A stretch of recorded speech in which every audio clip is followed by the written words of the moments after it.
Avant de commencer, je voudrais vous souhaiter une bonne journée de la Terre en parlant de territoire, parce qu'aujourd'hui, c'est une journée spéciale pour reconnaître et aussi faire peut-être preuve de gratitude, parce que, bon, on le sait, depuis qu'on est en confinement, on voit que nos conditions de vie ont changé, mais je crois aussi que c'est une occasion d'envisager une nouvelle relation avec la Terre, justement.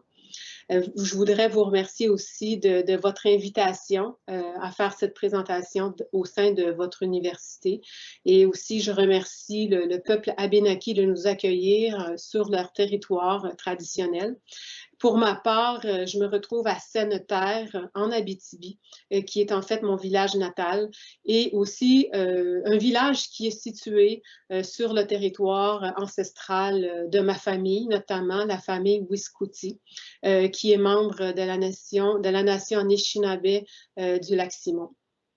Alors, sans plus tarder, je vais commencer à vous présenter ces différentes approches, mais aussi de vous partager mon expérience et mes connaissances et peut-être mon point de vue aussi en matière d'éducation autochtone. Je ne suis ni une linguiste, je ne suis ni une spécialiste des langues autochtones, parce que souvent on a tendance à m'identifier comme une gardienne du savoir. J'ai vu ça récemment et puis j'ai été presque en état de choc. Je suis une personne qui s'intéresse à la didactique, à l'apprentissage de la lecture, en particulier chez les jeunes enfants. Pour ma part, je suis de la première génération dans ma famille à ne pas avoir appris la langue Anishinaabe. Et ce n'est pas parce qu'à la maison qu'on ne la parlait pas. C'est simplement par le choix que ma mère, qui s'est mariée avec un Québécois, il était convenu qu'on allait apprendre le français pour pouvoir peut-être mieux réussir dans la vie. Donc, on voit qu'une dévalorisation de la langue dès le plus jeune âge chez les enfants a quand même des impacts dans la vie des individus. En ce qui me concerne, c'est un fardeau que je trouve extrêmement lourd à porter. Parce qu'aujourd'hui, jusqu'à aujourd'hui, j'ai évolué dans un système d'éducation où la réussite était toujours exclue la question des langues autochtones. Et je crois qu'en tant que personne qui est une actrice de l'éducation autochtone, je ne peux plus continuer à avancer sans nécessairement prendre en compte cette dimension qui est extrêmement importante. Bon, j'ai été plusieurs années impliquée dans l'éducation autochtone.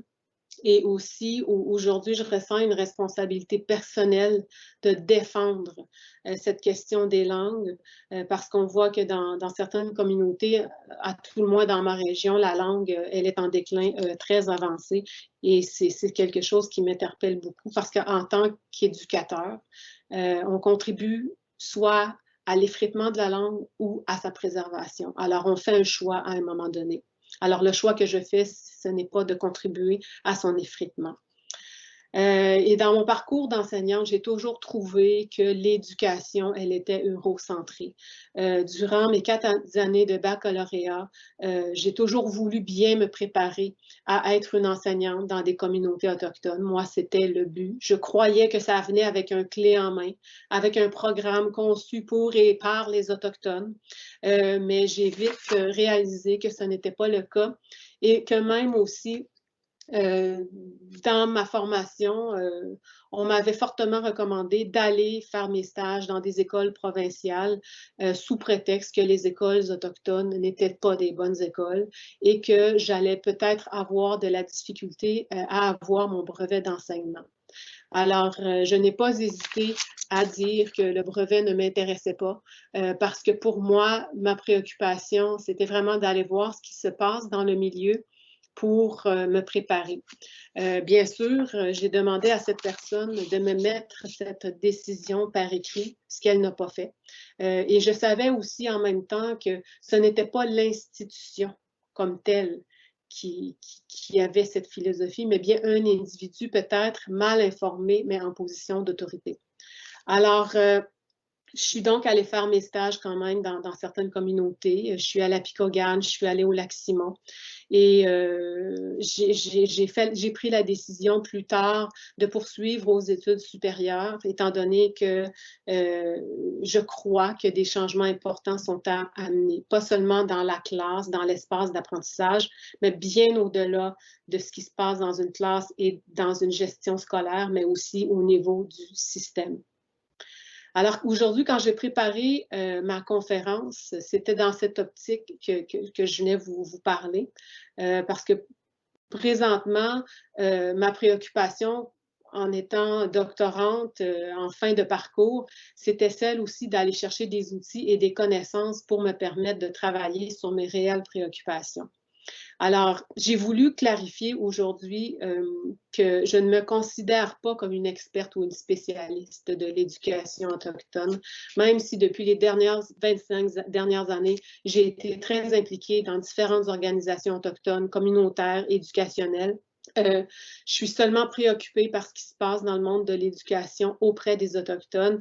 Et donc, je vous dis cela parce que je ne veux pas créer des attentes par rapport au questionnement que vous avez probablement par rapport au concept que je vais vous présenter aujourd'hui. J'ai les mêmes questionnements que vous. Je me retrouve dans la même posture que vous en tant que professeur dans une faculté d'éducation. Donc, l'intégration des perspectives autochtones, pour moi, ce n'est pas seulement de fournir à des enseignants des outils concrets pour qu'ils puissent faire leur travail auprès des élèves. Parce que c'est une tendance qui est très en vogue actuellement au Québec, au Canada, et ça semble aller dans plusieurs directions, par souci probablement de répondre à l'urgence d'apporter des changements dans des façons de faire avec des Autochtones, mais plus particulièrement par rapport aux pratiques enseignantes, ce qui est tout à fait légitime. Mais je crois aussi qu'une réflexion beaucoup plus profonde doit se poser auprès de toute personne qui s'intéresse à l'éducation autochtone, bien au-delà de la question de réussite scolaire. En général, les concepts que je vais aborder aujourd'hui, la décolonisation, l'autochtonisation, la sécurisation culturelle, présentent des caractéristiques assez similaires et peuvent semer une certaine confusion. En général, ces concepts vont faire appel à la mise en place d'un partenariat égalitaire dans le respect de l'identité culturelle des Autochtones, mais aussi, donc, mon but, ce n'est pas de vous présenter une revue de la littérature exhaustive de ces concepts-là, mais vraiment plutôt de vous amener à faire une distinction entre ces concepts-là, parce que vraiment, parfois, il n'y a pas toujours, la ligne est mince entre des différents concepts. Donc, avant de commencer, je vous fais très rapidement une mise en contexte. Alors, ma présentation est divisée en 4 parties. Alors, la mise en contexte. Ensuite, je vous présente le continuum de l'autochtonisation, qui est en fait les perspectives autochtones, inclusion, réconciliation, décolonisation. Et je vais terminer avec la sécurisation culturelle et finalement conclure brièvement pour aller rapidement vers une période d'échange. Alors, depuis la publication des appels à l'action de la Commission de vérité et réconciliation en 2012, les institutions postsecondaires ont le défi de s'engager véritablement envers les communautés autochtones et d'accueillir les savoirs au sein de leurs espaces. Les communautés autochtones, les universitaires et aussi les gestionnaires des institutions d'éducation ont cette volonté de développer, d'établir de meilleures relations avec les peuples autochtones, mais elles ont aussi le défi de concilier les aspirations, leurs aspirations avec une culture universitaire qui, pour la plupart du temps, tend à marginaliser, diluer, édulcorer les savoirs des peuples autochtones. Les peuples autochtones au Canada, on sait qu'ils sont reconnus selon 3 groupes distincts. Les Premières Nations, qui sont reconnues comme étant les Indiens au sens de la loi sur les Indiens, mais c'est un terme qui est de moins en moins utilisé. Les Métis et les Inuits. On sait que ces groupes se distinguent surtout par leur histoire, par leur langue et aussi leur tradition. Et les langues autochtones sont quand même assez diverses au Canada. On en a plus de 70 qui sont encore parlées aujourd'hui et réparties en 12 familles linguistiques. Depuis 2006, on remarque que la population autochtone a augmenté de façon quand même assez importante, c'est-à-dire elle a augmenté depuis les 20 dernières années de 42,5 pour des raisons d'auto-identification, évidemment, mais aussi d'espérance de vie et de taux de fécondité élevé. Cette population, elle est très jeune. Elle est jeune, plus jeune de presque 10 ans par rapport à l'âge moyen des Canadiens, c'est-à-dire 32 ans contre 41 ans pour les Canadiens. Et cette population, elle va continuer de croître de façon importante au cours des prochaines années. Bon, sur le plan de l'éducation, même si la fiabilité des statistiques peut sembler discutable, on sait à tout le moins que les écarts de scolarisation entre les Autochtones et les Canadiens et par ricochet les Québécois vont persister. Le taux de diplomation des études secondaires pour les communautés, pour les écoles des communautés est de 42 %, comparativement à 70 % pour les Autochtones hors réserve et à 90 % pour les Canadiens. Au Québec, on retrouve 11 nations, 54 communautés autochtones, mais une majorité d'Autochtones qui... Alors, je ne sais pas si vous entendez le retour de son. Est-ce que c'est moi ou... Alors, la population autochtone au Québec, elle vit en majorité dans les villes comme à Montréal, Québec, Sept-Îles et Val-d'Or. Et l'éducation, elle est de juridiction fédérale, même si ce sont les provinces qui ont la responsabilité d'offrir des services éducatifs. Mais la mise en place et aussi la mise en place d'un système scolaire chez les Premières Nations et Inuits est quand même très récent. Elle date à peine de quelques décennies. Et on sait aussi que ce système ne constitue pas un tout homogène. D'une part, on a les commissions scolaires et les écoles conventionnées à la suite de la signature de la Convention de la baie-James et du Nord québécois. Et d'autre part, on a aussi les écoles de bande qui sont regroupées sous différents organismes autochtones, tels le Conseil en éducation des Premières Nations et l'Institut Tchakapish. Donc, cette organisation scolaire, elle s'est amorcée au début des années 70 à la suite de la déclaration de principe, la maîtrise indienne de l'éducation indienne. On sait également qu'il y a les écoles québécoises qui vont accueillir un nombre d'élèves autochtones assez important. C'est difficile d'estimer le nombre exact d'élèves, mais on peut estimer de façon prudente qu'il y a au moins le tiers des élèves autochtones qui fréquenteraient les écoles provinciales, mais surtout dans les régions. Dans les décennies qui ont suivi cette déclaration de principe, donc plusieurs programmes, plusieurs services aux étudiants autochtones ont été mis en place. Et depuis les dernières décennies, on a assisté aussi à la mise en place d'institutions ou de services destinés aux étudiants des Premières Nations ou Inuits. On n'a qu'à penser, par exemple, au programme d'enseignement Nunavut Sivuniksavut qui est à Ottawa et qui existe quand même depuis 1985, et également l'Institut Kiuna à Odanak, un établissement postsecondaire géré par les Premières Nations. Dès le primaire, on remarque que les apprenants autochtones font faire face à de nombreux obstacles dans l'histoire. Ces obstacles se présentent dans le cheminement des élèves et trouvent justement leur source dans l'histoire. Et notamment, l'éducation a servi dans des tout débuts de sa mise en place à changer les Autochtones pour les amener à devenir des citoyens canadiens. Et aujourd'hui encore, cette éducation, elle est porteuse d'un héritage colonial qui a laissé des marques profondes aux générations actuelles et qui a forgé aussi le rapport à l'éducation des familles autochtones. Il y a aussi la question de sous-financement du système scolaire autochtone, les conditions socio-économiques précaires dans les communautés, les problématiques sociales, le manque de préparation adéquate des enseignants qui vont enseigner dans ces milieux. Donc, ce sont des facteurs aussi qui vont contribuer à l'échec scolaire des élèves. Et on sait que les structures scolaires de ces institutions au sein des communautés sont profondément coloniales, de même que les savoirs qui y sont enseignés.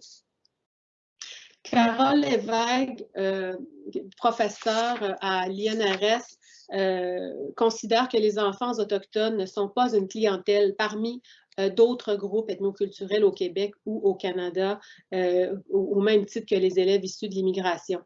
Ces enfants appartiennent au territoire où ils sont nés et leurs ancêtres en sont les premiers habitants. Ces enfants sont aussi des héritiers de sociétés et de cultures plombées par les effets du colonialisme et de politiques assimilatrices de l'État canadien en leur endroit. Et cette expérience du colonialisme leur est exclusive et aucun autre groupe de la population au Canada n'a connu cette trajectoire. Les enjeux et les défis actuels au regard de la persévérance et de la réussite scolaire sont non seulement d'ordre individuel ou parental, mais aussi structurels. Au sein des institutions, des communautés, on a la question du roulement du personnel qui est très important. Comme je l'ai dit tout à l'heure, des enseignants non autochtones qui ne sont souvent pas très familiers avec le monde autochtone, donc ils sont très isolés. Les programmes de transmission des langues sont encore trop peu valorisés et ils sont souvent en marge du curriculum. Et dans le réseau scolaire provincial, les enfants autochtones n'ont souvent pas accès à l'enseignement de leur langue autochtone, mais seulement à certaines conditions. Et les relations, donc, sont à construire entre les écoles provinciales et les communautés. Il y a tout un travail à faire au niveau de ce chantier. Pour ce qui est de l'éducation postsecondaire aussi, il y a des défis importants qui sont tout aussi nombreux. Emmanuelle Dufour en a quand même fait part dans les études qu'elle a menées auprès de jeunes collégiens de l'Institut CUNA. Plusieurs doivent quitter leur communauté. Bon nombre d'entre eux aussi ont des responsabilités parentales et ils doivent réapprendre le métier étudiant, s'approprier non seulement les différentes stratégies d'apprentissage, mais aussi étudier dans une langue qui est possiblement une deuxième ou une troisième langue. Et aussi l'éducation postsecondaire, encore aujourd'hui par les membres de nos familles, c'est perçu comme un instrument d'assimilation. Donc, pour cette raison-là, l'éducation peut parfois être peu valorisée et les problématiques sociales vécues aussi ont un effet directement, indirect sur le parcours des étudiants. Pour toutes ces raisons, les difficultés des étudiants autochtones ne devraient pas être perçues ou appréhendées comme la conséquence d'un déficit, mais plutôt comme le résultat d'une certaine inadéquation du système qui découle de phénomènes de discontinuité et de conflits culturels. Alors ça, c'est Emmanuelle Dufour qui le mentionne. Et pour elle, l'école, en tant qu'entité institutionnelle, découle de l'exportation d'un modèle européen au cœur du territoire colonisé, agissant au service de l'intégration linguistique, culturelle, socio-économique des populations. Et de ce fait, le processus d'acculturation qui est imposé à l'intérieur du système d'éducation repose encore de nos jours essentiellement sur les compétences ou les capacités d'adaptation des étudiants autochtones.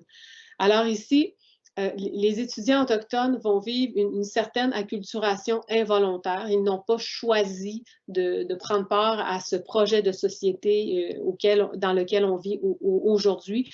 Contrairement aux populations migrantes, quand ces personnes arrivent au Canada, elles sont conscientes qu'elles vont devoir apprendre une autre langue, une autre culture. Alors, c'est la distinction qui est à faire ici par rapport à ces populations autochtones et les populations immigrantes.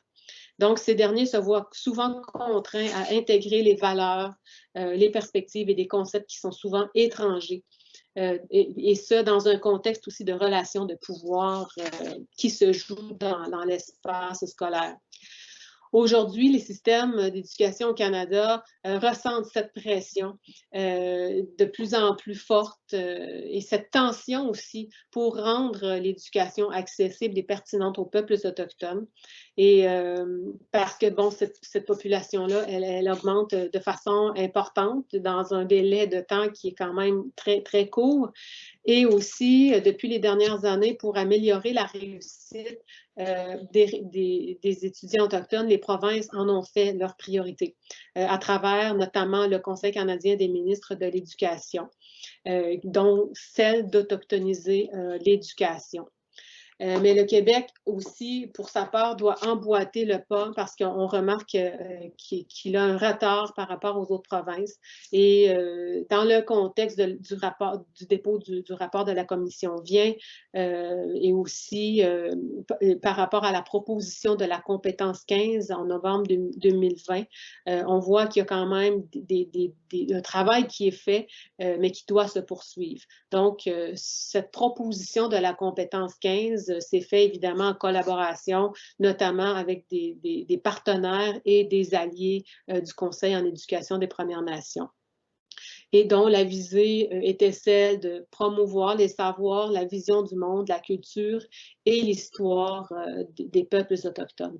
Et les facultés d'éducation des universités québécoises ont un rôle important à jouer dans ces changements. Le concept, ce qui m'amène à parler du concept d'autochtonisation. Selon Pidgeon, l'autochtonisation, elle renvoie à un processus qui va redonner une place au savoir autochtone à l'intérieur du système scolaire, mais en apportant aussi des changements importants aux programmes, aux politiques, au curriculum, mais aussi aux pratiques qui vont soutenir la réussite des étudiants autochtones, mais également leur autodétermination en tant que peuple. Pour Buchanan, l'indigénisation ou l'autochtonisation, moi je vais plutôt utiliser le terme autochtonisation parce que c'est beaucoup plus facile à prononcer.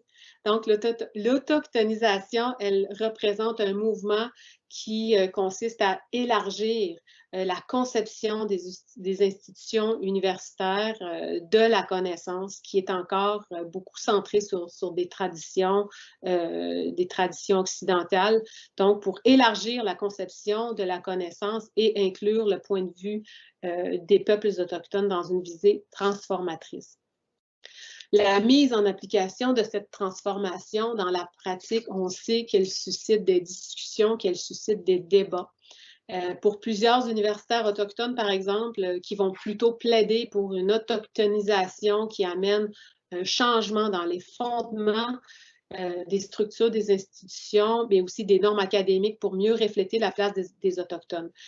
Pour la plupart, puis d'un autre côté aussi, pour la part des administrateurs universitaires, il semble toutefois que cette vision transformatrice est trop ambitieuse et vont donc proposer des objectifs plus modestes, tels que celui d'augmenter le nombre d'inscriptions et de diplomation d'étudiants autochtones ou encore l'embauche de personnel ou de professeurs autochtones, par exemple.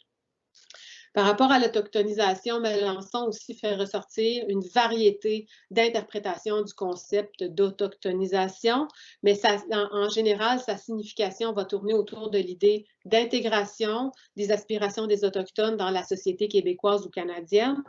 L'idée de société postcoloniale, de société hybride, d'engagement mutuel entre les Autochtones et les Allochtones pour faire diminuer les écarts socio-économiques. On parle aussi, quand on parle d'autochtonisation, on parle de la nécessité de reconnaître leur histoire, leur territoire, je dirais leurs histoires, parce qu'il n'y a pas seulement qu'une histoire autochtone, mais bien plusieurs récits nationaux selon les nations ou les groupes. Donc, des territoires et aussi l'importance d'intégrer des Autochtones dans les institutions publiques. Pour décrire ces différentes interprétations, tension autour de la notion d'autochtonisation.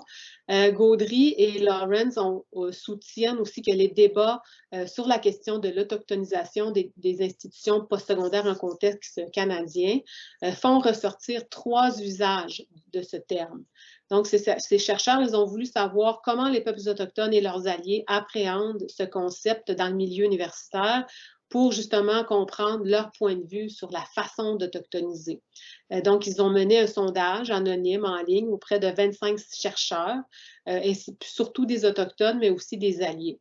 Et dans ces réponses, ils ont constaté non seulement que les chercheurs sont susceptibles de plaider pour un changement fondamental et décolonial des structures universitaires, mais ils étaient aussi également critiques quant aux demi-mesures et aux approches qui vont avoir tendance à minimiser le besoin d'apporter des changements majeurs dans la façon que la société fonctionne et dans la façon que les universités fonctionnent. Alors, ces trois visions sont celles de l'autochtonisation, l'inclusion des Autochtones, l'autochtonisation-réconciliation et l'autochtonisation-décolonisation. Donc, des concepts qui vont exister sur un continuum. D'un côté de ce continuum, les institutions maintiennent la plupart de leur structure tout en aidant les étudiants, les nouveaux professeurs autochtones et le personnel à s'adapter aux normes. Et à l'autre bout du continuum, on a une université ou une société qui est fondamentalement transformée par son engagement profond avec les communautés, les intellectuels et les savoirs autochtones. Gaudry et Lawrence remarquent aussi que les établissements d'enseignement en sont seulement au commencement de la mise en œuvre d'une vision de transformation, même si certaines institutions postsecondaires affirment avoir adopté d'un point de vue rhétorique la vision ambitieuse de l'autochtonisation-réconciliation. Dans les faits, elles sont plutôt engagées dans l'inclusion des Autochtones qui vise simplement l'augmentation du nombre d'Autochtones sur le campus sans apporter d'autres changements, à tout le moins pour le moment, parce qu'on sait que ce type de changement ne se fait pas du jour au lendemain.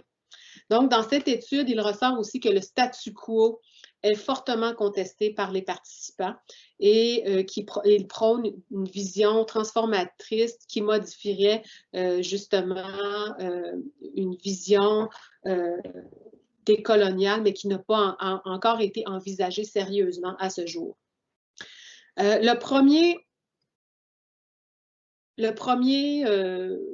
point de vue, qui est celui de l'inclusion des Autochtones, donc elle est conçue comme une question d'insertion des Autochtones dans l'institution par leur embauche au sein du personnel et en pensant pouvoir autochtoniser. Et je me souviens, il y a de ça une quinzaine d'années, quand j'étais embauchée moi-même dans mon institution qui était l'UQAT à l'époque, j'étais convaincue que le fait d'embaucher plus d'Autochtones, qu'on était une institution autochtonisée. Alors, mais c'était quand même un début. Donc, on intègre des personnes autochtones dans l'institution sans apporter de changement sur le plan de la structure, son fonctionnement au niveau de l'administration, etc. Donc, dans la pratique, les universités procèdent de cette façon en soutenant le personnel, les professeurs et les communautés autochtones à surmonter les obstacles à leur réussite ou à leur insertion en les aidant à trouver leur place dans cette culture plutôt que de s'attarder à éliminer ces obstacles.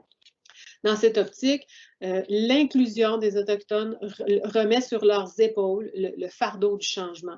On s'attend à ce que les étudiants ou le corps professoral s'adaptent aux visions intellectuelles du monde, de l'université, au style d'enseignement et au style de recherche universitaire. Donc, les administrateurs, de leur côté, s'ils font valoir qu'ils se rapprochent des communautés autochtones, elles y parviennent seulement parce qu'elles soutiennent la réussite des étudiants dans les structures actuelles et en rendant aussi l'institution plus accueillante pour combler les lacunes des étudiants en raison de leur manque de préparation, ce qui leur permet donc de développer des programmes particuliers pour les amener à répondre aux attentes de l'institution. Cette aide, elle est donc centrée sur l'appropriation des habiletés nécessaires pour réussir à l'intérieur de ces paramètres. Bien entendu, cette forme d'inclusion, elle a des impacts importants sur les Autochtones qui vont évoluer au sein de l'institution universitaire. Par contre, bien qu'elles soient essentielles dans leur expérience, il y a quand même matière à discussion à savoir si on parle d'une politique d'inclusion ou d'une politique d'autochtonisation.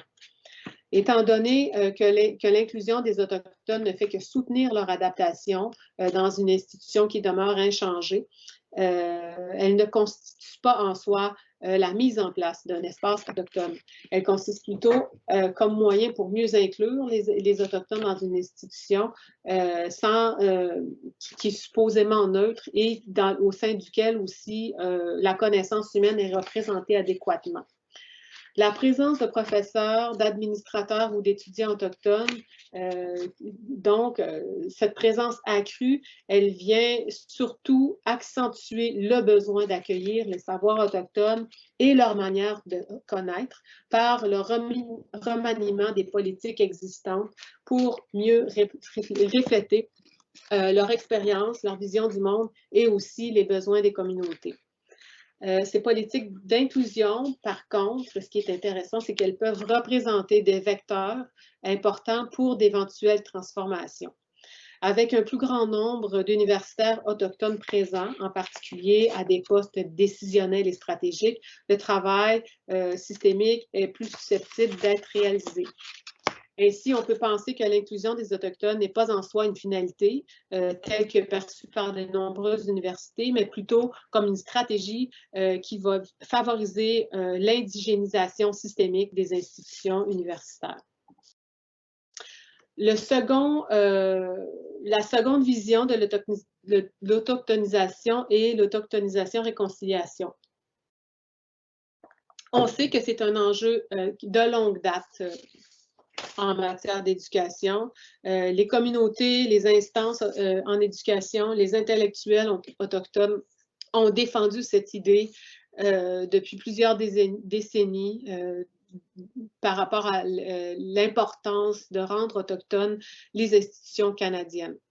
La maîtrise indienne de l'éducation indienne en est une preuve parce que, bon, on sait que les institutions en général ont servi ou ont contribué à désautochtoniser les peuples de leur culture et de leur langue.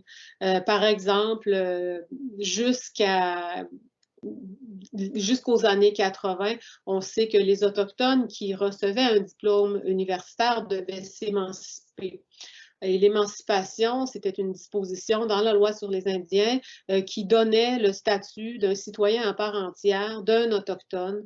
Et pour cela, il devait renoncer à son statut d'Indien, d'un point de vue légal, parce que ce qui est important de retenir dans la loi sur les Indiens, c'est qu'un Indien était quelqu'un de légalement incapable. Donc, il n'était pas responsable et qu'il fallait lui donner les outils pour devenir un citoyen à part entière. Donc, le concept d'Indien responsable, ce n'était pas quelque chose d'existant. Alors ça, les universités ont fait partie de ce projet et je sais aussi que l'Université d'Ottawa était une des institutions qui formait les gestionnaires des pensionnats indiens, entre autres au Québec, sur des concepts, par exemple, d'acculturation. Donc, c'était l'école de psychologie, qui est aujourd'hui encore l'école de psychologie à la Faculté des sciences sociales. Donc, c'est un héritage encore que les universités sont porteuses par rapport à l'éducation autochtone et qu'elles doivent reconnaître et aussi amener des changements pour réparer les torts qui ont été causés. Donc, c'est ce qui ressort de l'étude en question. Plusieurs chercheurs autochtones aussi mettent en évidence la nécessité de transformer la relation intellectuelle qui existe dans l'espace universitaire entre les savoirs autochtones et ceux issus de la science. Koukkonen, justement, il soutient qu'en omettant d'inclure d'autres traditions épistémologiques, l'institution universitaire qui demeure centrée sur une vision morcelée de l'expérience humaine par la tradition occidentale. Mais le savoir autochtone représente aussi une opportunité pour le monde académique d'élargir sa compréhension du monde en explorant d'autres formes de vérité. Bon, on sait qu'à la suite du rapport de la Commission de vérité et réconciliation, le terme autochtonisation est devenu vraiment un terme d'usage courant avec les différents appels à l'action. Mais il reste que les Autochtones eux-mêmes sont toujours préoccupés par le fait que la réconciliation, c'est encore quelque chose qui demeure dans le discours, mais dans les faits, il y a quand même encore peu de choses qui ont été réalisées pour s'assurer que les changements sont faits au niveau des structures de l'institution. Donc, dans certaines universités, par exemple, il y a quand même des comités de réconciliation qui ont été mis en place pour s'assurer justement de la réalisation d'actions qui vont vers la réconciliation. Mais il reste que l'efficacité avec laquelle la réconciliation, autochtonisation va être mise en œuvre va rester vraiment à voir au cours des prochaines années. Mais ce qui différencie essentiellement l'autochtonisation, réconciliation de l'inclusion, c'est par sa tentative de modifier la structure de l'université, notamment par une volonté de mieux éduquer les professeurs, le personnel et les étudiants canadiens ou québécois pour changer leur façon de penser et d'agir à l'égard des Autochtones. Donc, cette autochtonisation, réconciliation, elle implique l'université dans un rôle d'éducation à la citoyenneté en s'efforçant de former les citoyens à la réconciliation. Mais malgré le discours optimiste utilisé par les institutions et souvent aussi le leadership autochtone qui l'anime dans plusieurs cas, les répondants autochtones constatent qu'il y a un écart entre le discours et les changements réels dans la pratique. Donc, les personnes interrogées dans l'étude de Godfrey et Lorenz ont affirmé que l'autochtonisation basée sur la réconciliation devrait être centrée sur un dialogue et la collaboration, justement pour faire plus de place aux traditions intellectuelles autochtones dans l'espace universitaire. Une approche essentiellement courante pour la réconciliation, c'est la mise en place de cours obligatoires qui exigent que les étudiants suivent un certain nombre de cours prescrits dont le contenu est axé sur les peuples autochtones. On n'a qu'à penser à l'université Lakehead ou l'université de Winnipeg. Donc, c'est dans des programmes d'éducation, soins infirmiers, travail social que ces cours ont vu le jour. Il y a de ça quand même plus d'une décennie. Mais il semble que, malgré ces deux exemples, qu'il y a encore peu d'universités qui ont mis ces politiques de cours obligatoires de leur propre chef, même si elles en ont toujours la volonté. Par contre, aussi, il y a quand même des professeurs d'université qui enseignent dans des facultés autochtones qui considèrent que des cours obligatoires peuvent toujours aider les étudiants à mieux comprendre les relations entre les Autochtones et le Canada. Mais l'autochtonisation, réconciliation, elle nécessite un partage des pouvoirs, une transformation des processus décisionnels, mais aussi une intégration des peuples autochtones dans le corps enseignant, mais aussi les étudiants dans l'élaboration des politiques qui les concernent. Et on sait que les universités ont entrepris des changements, mais certaines d'entre elles n'ont peut-être pas encore saisi la signification réelle par rapport à la réconciliation. Certes, il y a toute la question de l'inclusion qui ressort aussi par rapport à la réconciliation, mais il semble aussi que l'inclusion peut être aussi une façon de reproduire et de mettre à l'écart les questions d'enjeux territoriaux parce qu'on considère les Autochtones comme des minorités comme au même titre que les populations immigrantes. Alors, l'autre conception de l'autochtonisation est celle de l'autochtonisation décolonisation, qui est en fait l'approche la plus radicale et aussi celle qu'on retrouve présentement hors du champ de vision des administrateurs d'université, dans une atmosphère où l'autochtonisation, réconciliation est difficile à saisir, celle de la décolonisation est très difficile à imaginer, voire trop radicale ou irréaliste pour être prise au sérieux par de nombreux gestionnaires. Tandis que plusieurs universités ont le discours de la réconciliation pour en fait parler de leur politique d'inclusion. Les intellectuels autochtones sont plutôt orientés vers une vision décolonisée de l'enseignement, de la recherche et de la gestion. Donc, ce qu'on veut par rapport à l'étude de Gaudry et Lawrence, justement, les répondants sont plutôt en faveur d'une approche décolonisatrice à partir d'un système basé sur des relations de pouvoir qui sont plus équilibrées entre les peuples. Les universitaires associent souvent la décolonisation aussi à la résurgence autochtone, qui est aussi associée à la dénonciation des injustices qui découlent du colonialisme, des possessions du territoire, et aussi par l'affirmation des visions du monde et la réappropriation des langues et de l'éducation autochtone, et surtout par l'apprentissage sur le territoire. Cette approche de décolonisation, elle permet de décentraliser les structures éducatives hiérarchiques et conventionnelles pour permettre aux communautés autochtones de retrouver leur souveraineté en matière d'éducation, mais aussi tout en collaborant avec les universités.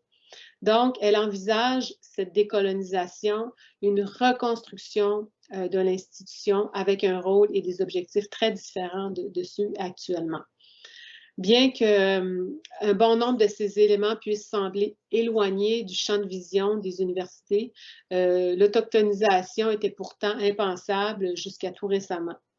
Donc, une vision de décolonisation est une étape importante aussi pour transformer les rapports qui se jouent dans les institutions universitaires. Le processus de décolonisation présente des défis et des enjeux majeurs pour les gouvernements parce que dans sa finalité, la décolonisation, elle impliquerait de mener à la souveraineté des premiers peuples sur le territoire.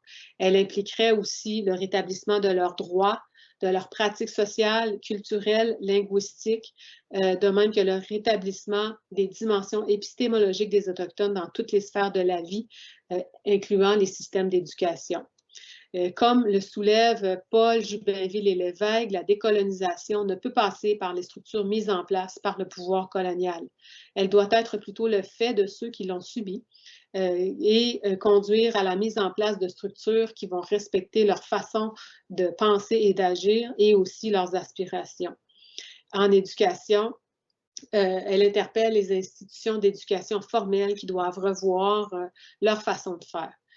Pour Canu, décoloniser l'éducation des Autochtones, c'est surtout une démarche plus large de réflexion sur les impacts de la colonisation interne, selon laquelle les mécanismes choisis tels que la subjugation des savoirs autochtones et le recours à une idéologie coloniale pour imposer une hiérarchie psychologique chez les colonisés sont utilisés par les groupes dominants pour contrôler les populations autochtones.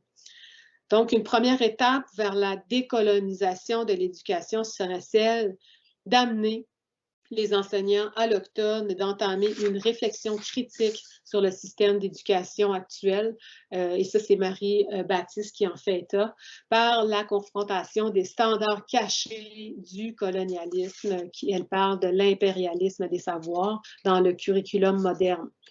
L'enseignement de la littératie, entre autres choses, en contexte autochtone, n'est pas un processus neutre et elle nécessite une prise de distance par rapport aux savoirs enseignés, de leur provenance, de qui décide de ces savoirs enseignés et quels résultats sont récompensés, mais surtout qui en bénéficie. Cette réflexion, elle implique aussi une compréhension quant à la façon dont ces aspects ont été réalisés depuis les dernières années. Entre autres choses, une étude de cas intéressante, justement, qui a été menée en contexte ontarien, une étude menée par Howden et Strouk, qui montre que ils ont voulu documenter les besoins des enseignants concernant leur développement professionnel. C'était une école de bande, qu'on pourrait dire. Et ils ont voulu faire ressortir leurs besoins de formation au niveau de l'enseignement de la littératie. Et ces enseignants se référait beaucoup aux standards du programme provincial. Elle se référait beaucoup aux pratiques des écoles provinciales pour enseigner la littératie à des enfants autochtones.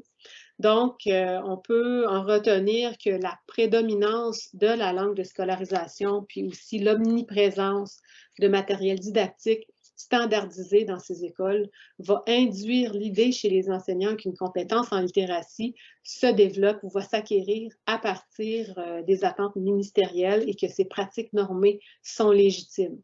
Mais ces standards établis aussi, on doit convenir qu'ils vont contribuer à introduire des biais qui sont difficiles à repérer pour tout éducateur qui appartienne au groupe dominant. Parce qu'on sait que l'expérience scolaire des élèves autochtones sont influencées par des facteurs linguistiques et qui sont aussi généralement passés sous silence par les institutions d'éducation. Cette méconnaissance du contexte linguistique, socio-linguistique des peuples autochtones est l'une des raisons. Et elle a comme conséquence, cette méconnaissance, de générer, comme je l'ai dit tout à l'heure, des perceptions biaisées. Parce que l'imposition d'une langue de scolarisation comme le français ou l'anglais comme standard à des enfants autochtones, qui font partie, en fait, pour une majorité d'entre eux, à une communauté qui vont utiliser un français plus ou moins standard, rend souvent leur parcours scolaire plus difficile par rapport à des élèves issus d'une culture majoritaire qui ont le français comme langue première. Donc, ici, je parle de variété linguistique que Diane Davio appelle le français des Premières Nations. Qui risque, c'est une variété non standard du français qui risque d'être perçue comme étant une déviante du français et qui amène toutes sortes de commentaires dégradants auprès des élèves. Personnellement, je connais des élèves du secondaire qui ont fréquenté certaines écoles provinciales et qui se sont fait dire que c'était pas la bonne façon de parler le français, la façon qu'ils parlaient. Et j'ai même une élève qui pleurait en me disant ça, puis moi, je trouvais que c'est difficile après de donner l'envie à des apprenants de se dépasser quand on les brime dans la façon qu'ils ont de s'exprimer. Alors, j'ai aussi eu certains commentaires, même dans mes pratiques de stage, de personnel d'université, par rapport à la façon des Autochtones de parler. Mais je pense que ce qu'il faut retenir de cette expérience, c'est qu'il y a un besoin important aussi de parler des langues autochtones et du contexte dans lequel ces pratiques langagières vont se produire, des contextes historiques. Non seulement de parler de la meilleure pratique pour amener les élèves à s'approprier la langue de scolarisation, mais de vraiment amener une réflexion sur le déclin des langues, parce que c'est vraiment dans des contextes où des changements rapides se produisent que ces types de pratiques langagières vont émerger. Alors, je ne peux pas parler de décolonisation, de l'autoctonisation, décolonisation, sans parler de la décolonisation de la recherche. Là, je sais que je suis à 14h53 et j'ai dépassé mon temps, mais je vais prendre encore quelques minutes pour expliciter ces derniers concepts. Alors, la décolonisation de la recherche est une dimension importante aussi dans les facultés d'éducation parce qu'on sait que maintenant, les protocoles nous encouragent à amener les communautés à s'approprier les projets de recherche en créant un espace éthique et aussi une relation de confiance avec les participants. Et dans la littérature, ce qui ressort souvent à propos de la décolonisation, c'est que le chercheur doit être amené à se décentrer de ses propres objectifs de recherche pour les rediriger vers les préoccupations des communautés en adoptant des perspectives, des méthodologies autochtones. Donc, certains apportent leur questionnement pour orienter les chercheurs dans cette réflexion. Par exemple, quelles sont les pratiques culturellement appropriées pour un bon déroulement d'une recherche? Quelles sont les manières et les méthodes de quelle manière les méthodes utilisées vont-elles contribuer à établir une relation de respect?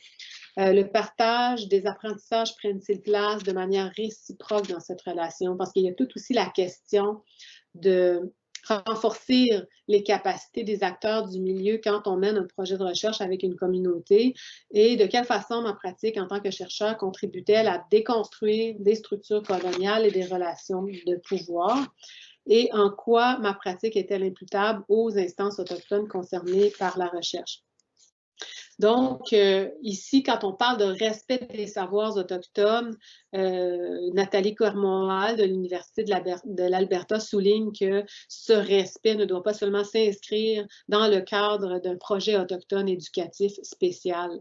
Les institutions universitaires ont une responsabilité qui ont une plus grande portée par rapport au processus de réconciliation. Et on sait que la recherche, elle a contribué à marginaliser et à déshumaniser les Autochtones, comme le soulève Linda Tuhiwai-Smith. Mais la décolonisation aussi, aujourd'hui, doit renverser ce processus et impliquer une place plus grande aux savoirs autochtones et aussi aider à reconstruire ces savoirs avec les communautés, notamment aussi en intégrant des contenus de formation par rapport au cycle supérieur, parce que cette approche permettrait une compréhension des approches de recherche dites coloniales dans le passé qui ont été menées sur des sujets autochtones. J'ai des exemples, par exemple, où des recherches ont été menées, des études expérimentales qui ont été menées dans les années 60 auprès d'enfants inuits âgés de 12 ans, qui ont été amenés dans la ville d'Ottawa pour les mettre dans des conditions de vie semblables à ceux des Euro-Canadiens. Et on voulait savoir si ces enfants étaient aussi intelligents que les enfants du Sud, dans la mesure où ces enfants-là étaient éduqués dans des normes euro-canadiennes.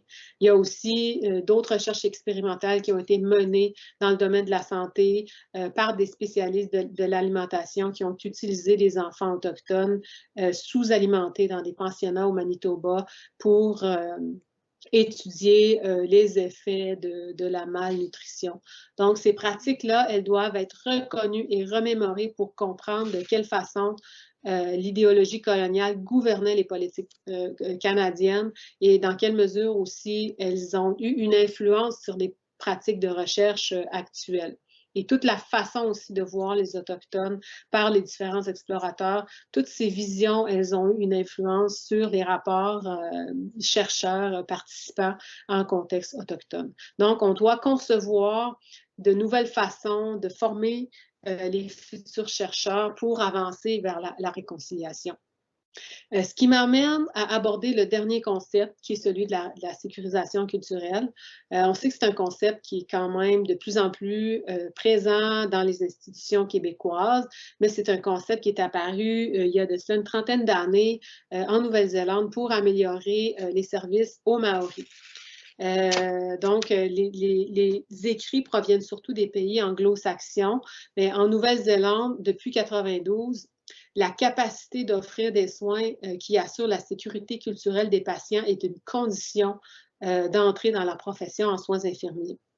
Pour Carole Lévesque, la sécurisation culturelle, c'est une démarche d'affirmation, de transformation et de réconciliation éprouvée et mise en œuvre dans plusieurs pays, comme au Canada, en Australie et en Nouvelle-Zélande. Et c'est une notion qui a été traduite, c'est-à-dire la notion de cultural safety, qui a été traduite par la sécurité culturelle, mais que le gouvernement canadien a traduit comme étant sécurisation culturelle. C'est un concept qui a été formalisé en 1988 dans le cadre d'un congrès annuel des infirmières maoris en Nouvelle-Zélande. C'était un contexte où des écarts quant à l'état de santé des Maoris par rapport à la population inquiétaient les praticiens issus de ce groupe. C'est aussi par le fait que la dimension culturelle n'était pas prise en compte dans la formation des infirmières. L'infirmière maori Ramsden, donc, lors de cette rencontre, a identifié le concept de sécurité culturelle qu'elle a développé dans sa thèse doctorale, mais on remarque que ce concept peut être interprété de différentes façons, d'où la difficulté de l'appréhender, de le mettre en application, puis de le rendre opérationnel. Le concept, donc, comme j'ai dit tout à l'heure, c'est plutôt ici au Québec sécurisation culturelle qu'on utilise et il a été donc adapté à différents contextes, dans différents domaines à travers le monde, notamment en santé et en éducation autochtone.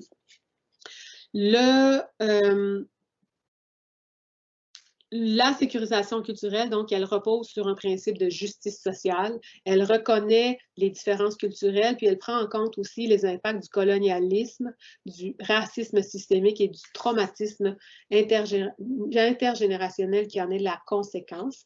Son but, c'est surtout celui de créer des environnements sécurisants pour la population autochtone au sein du système de santé et d'éducation. Elle soutient l'offre de services et les pratiques en cohérence avec les façons de faire des Autochtones. Et en éducation, Emmanuelle Dufour, qui a quand même fait un travail intéressant avec des jeunes Autochtones à l'Institut Kiuna, elle a documenté le processus de sécurisation culturelle qui permet une offre de services qui prend en compte les déterminants historiques, culturels, sociaux et politiques des peuples autochtones. Elle permet la reconstruction des structures appropriées pour une éducation pertinente du primaire à l'université.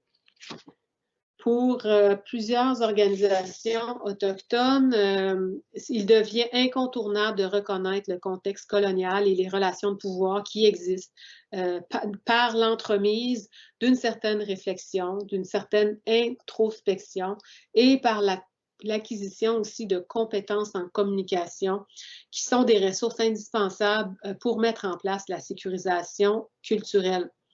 À cet effet, 3 étapes vont mener à la sécurisation culturelle. La première, c'est la conscience culturelle, c'est-à-dire cette volonté de reconnaître et d'accepter les différences culturelles. La deuxième étape est celle de la sensibilité culturelle, qui est la prise en compte du bagage et le vécu des Autochtones dans le respect de leur savoir et leurs différences. Le troisième, c'est la compétence culturelle qui renvoie aux connaissances, compétences et attitudes des acteurs qui ont modifié leur façon de faire, soit dans leur accueil, dans l'accompagnement et les modes d'interaction avec les personnes. On retient que la mise en place de la sécurisation auprès des institutions postsecondaires, elle nécessite la mise en place aussi de modalités administratives, institutionnelles, curriculaires, extracurriculaires, matérielles et pédagogiques. Cette implantation, elle porte son attention sur la réponse des étudiants afin d'évaluer leur efficacité. Donc, c'est vraiment ceux qui font l'objet de la sécurisation qui vont évaluer si la mesure elle est efficace ou non. La mise en place de ces services institutionnels constitue un moyen de réparer, mais aussi de favoriser l'atteinte d'une justice sociale pour les générations actuelles de jeunes autochtones, selon Emmanuelle Dufour. Donc, la sécurisation culturelle, elle émerge d'un contexte de domination, de relations de pouvoir, mais elle soulève aussi que les étudiants autochtones ne sont pas des minorités au même titre que les immigrants. Les Autochtones sont chez eux historiquement parlant depuis plus longtemps que les Canadiens et conformément aussi aux obligations constitutionnelles et le droit international, on sait que les Autochtones ont le droit de recevoir une éducation qui permet le maintien de leur langue, de leur culture, tout comme leur plein épanouissement sur le plan collectif et individuel. Et donc, ici, si on se permet de faire une distinction entre la sécurisation culturelle et la décolonisation, la différence que je vois, c'est que la sécurisation culturelle, son intention, ce n'est pas explicitement et d'emblée, son intention n'est pas celle de démanteler des structures coloniales, même si ça n'exclut pas. Ce n'est pas son objectif premier. Son objectif premier, c'est vraiment de mettre en place un certain équilibre, le rétablissement d'un certain équilibre dans le contexte d'une transaction sociale. Parce que si on prend par exemple l'exemple de l'Institut Kiuna, On sait que ce collège autochtone a quand même fondé son programme de sciences humaines à partir d'un programme de sciences humaines des cégeps québécois, mais qu'ils ont adapté pour le rendre plus pertinent aux réalités culturelles des peuples autochtones. Mais comme le soulève le Conseil en éducation des Premières Nations, qui est le porteur et qui est aussi le gestionnaire de l'Institut CUNA, son intention dans la mise en place de l'Institut CUNA, c'est vraiment éventuellement d'avoir son propre système scolaire distinct, parallèle du système scolaire québécois. Donc, ce n'est pas la visée immédiate, mais plus, en tout cas à mon sens, dans une perspective plus à long terme. Alors, il y a aussi deux orientations stratégiques qui sous-tendent la question de la sécurisation culturelle. Elle impliquerait notamment l'établissement d'un nouveau corpus de déterminants et d'indicateurs sociaux, culturels et économiques qui vont refléter les préoccupations et les enjeux des peuples autochtones.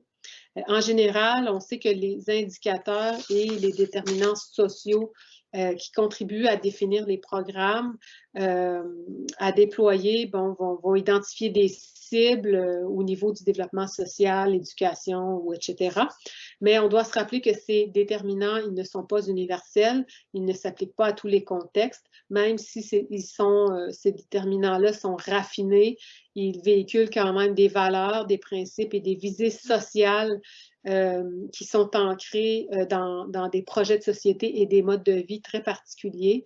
Et ces valeurs-là aussi sont ancrées dans des principes et des logiques d'action qui ont à la fois une certaine résonance pour les Autochtones et les Québécois, mais on doit aussi garder à l'idée qu'il y a quand même des différences majeures qui existent entre les deux sociétés.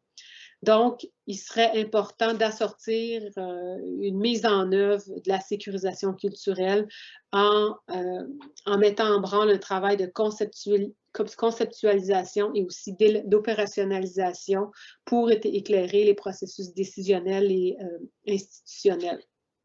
Donc, le deuxième principe aussi, c'est de redéfinir et de revisiter les pratiques d'intervention des professionnels dans des réseaux québécois en éducation pour apporter des changements par rapport aux pratiques professionnelles de ceux qui interagissent avec les Autochtones. Donc, comme je l'ai dit, la sécurisation culturelle, c'est vraiment le résultat d'une transaction sociale et d'une recherche d'équilibre dans une perspective quand même à assez court terme. Emmanuelle Dufour donne quand même beaucoup d'exemples dans un de ses articles qu'elle a publié en 2009. Qu'est-ce que c'est qu'un service qui vise la sécurisation culturelle et aussi le rôle des enseignants par rapport à la concrétisation de cette approche. Donc, ici, en éducation, l'application de la sécurisation culturelle, elle vise une volonté des institutions, non seulement des individus, parce que les individus, oui, ils doivent avoir une certaine motivation à apprendre à mieux connaître les Autochtones, mais les institutions, elles jouent un rôle tout aussi important. Parce que une étude en Ontario permet vraiment de faire état de ce fait-là, parce que, une étude qui a été menée en 2017 auprès d'enseignants en Ontario fait ressortir le malaise des enseignants non autochtones qui vont hésiter à intégrer des contenus dans leur enseignement. Et vous savez qu'en Ontario, il y a quand même des programmes en études autochtones qui sont élaborés de la maternelle jusqu'à la fin du secondaire. Tout est là. C'est vraiment des programmes très étoffés. Mais étant donné que la formation des enseignants n'aborde pas ces composantes, je dirais, de façon concentrés, parce qu'ils ont plutôt une approche que je qualifierais de transversale ou diluée. Et étant donné aussi que l'institution ne les encourage pas à utiliser ces programmes, les enseignants n'en font pas vraiment usage dans leur pratique enseignante.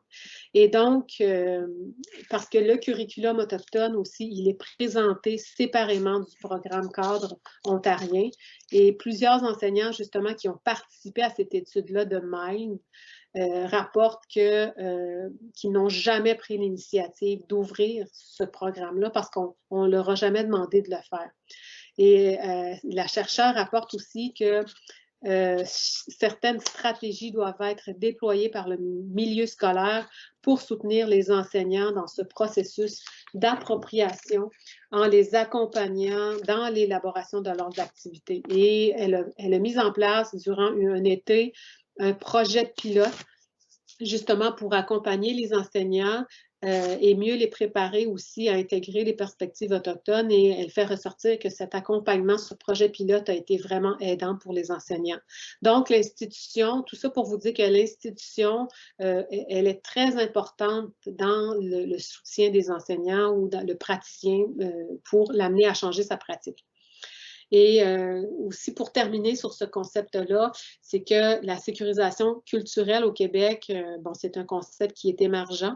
C'est un concept, comme je l'ai dit tout à l'heure, qui est appelé à évoluer dans le temps et selon les contextes. Et au Québec, on est appelé à définir ce concept-là, étant donné qu'on doit se l'approprier. C'est certain que la sécurisation culturelle au Québec, elle n'aura pas la même signification qu'en Nouvelle-Zélande, parce qu'en Nouvelle-Zélande, il y a quand même un contexte politique qui reconnaît le peuple néo-zélandais. Il y a une langue, tandis qu'au Québec, on est dans différents contextes, on est dans un système d'éducation fragmenté, le système scolaire provincial.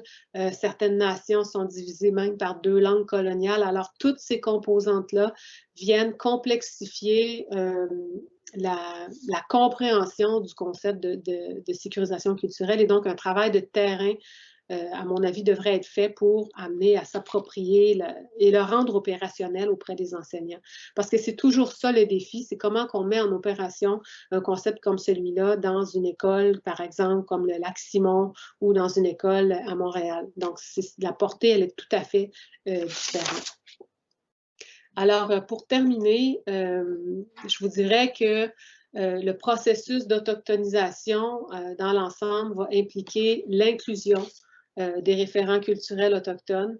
Si on veut en arriver à une sécurisation culturelle, elle implique l'inclusion des Autochtones. C'est une première étape, mais je crois qu'on doit se donner aussi le temps de voir ces changements-là, parce que je m'aperçois que ce ne sont pas des changements qui s'opèrent du jour au lendemain, mais je crois que ça commence d'emblée dans chacun de nos esprits.